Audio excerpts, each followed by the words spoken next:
people who can't seem to overcome or get past the pain or the adversity that they are going through, and they limit themselves because they can't get beyond that point. So what is it that you do through your business, motivating the masses to help people move beyond that pain point? Number one, we allow them to look at what it's cost them.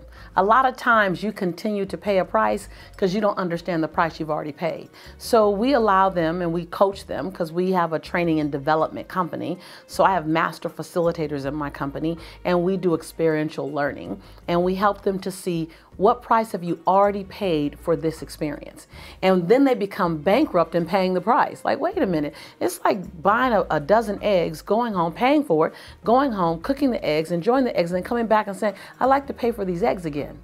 It doesn't make sense. The grocer will say, you already paid for them. Why would you pay for it again? That's the same thing we do for old decisions, old experiences. We keep replaying them in our head, and your body can't tell the difference. There's a neurological experiment that shows they put a lot of probes on athletes' head and on their heads, and they had them visualize while on the treadmill that they were running a race or doing that sport that they were doing real time in the Olympics. And when they studied the wave patterns, the brain could not distinguish between if they were actually doing it real time or if they were just thinking about it.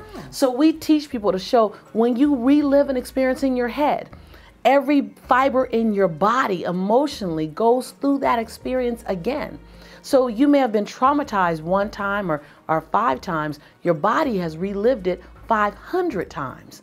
So your story becomes your life experience. And all of a sudden you're taking chapter 4's horrific experience and you're cutting and pasting it in chapter 14 and in chapter 24 and in chapter 34, and you wonder why life keeps looking the same, because you're projecting that thought forward. You're having that expectation forward, and so you're breathing life into your future. So once we get them to cognitively understand that, they go, well, that don't make no sense.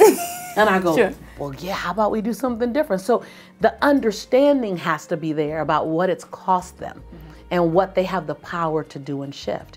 And once that's occurred, then change begins. The Exceptional Business Leaders Series is brought to you by the Power Networking Conference and Exceptional People magazine.